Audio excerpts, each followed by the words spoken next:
Halo Sobat Bola Mania, kembali lagi di BRC Official. Ada kabar menarik nih mengenai skenario PSM juara Liga 1 tanpa berkeringat main di pekan ke-32, kaitannya dengan Persib dan Persija. PSM Makassar bisa menjadi juara Liga 1 2022 hingga 2023 tanpa memainkan pertandingan di pekan ke-32. Mereka akan bertandang ke markas Madura United, Jumat, 31 Maret 2023. Syarat PSM juara sebelum memainkan pertandingan melawan Madura United adalah Persib Bandung dan Persija Jakarta terpeleset pada laga tunda.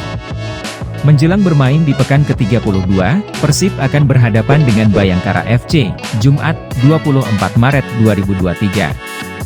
Sedangkan Persija Jakarta melawan Persita Tangerang pada Selasa, 28 Maret 2023. Bisa dipastikan, Persib kehilangan kans juara jika tak menang melawan Bayangkara FC. Saat ini, Persib berpoin 56 dari 29 laga. Maka poin maksimal yang bisa didapat adalah 71. Jika kalah dari Bayangkara FC, maka poin maksimal Persib dari 4 laga sisa adalah 68. Artinya, itu -1 dari yang sudah dikumpulkan PSM Makassar saat ini. Namun, kekalahan Persib dari Bayangkara FC tidak langsung membuat PSM juara.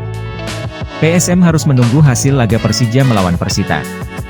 Serupa dengan Persib, Persija akan kehilangan kans juara kalau tak menang di laga itu. Jika kalah, maka poin maksimal Persija adalah 66. Secara hitung-hitungan, Persija bisa juara dengan keunggulan head-to-head dengan PSM. Sebab, poin maksimal Persija adalah 69, sama dengan poin PSM saat ini. Jika Persib dan PSM menang dalam laga tunda, maka penentuannya adalah pada 31 Maret.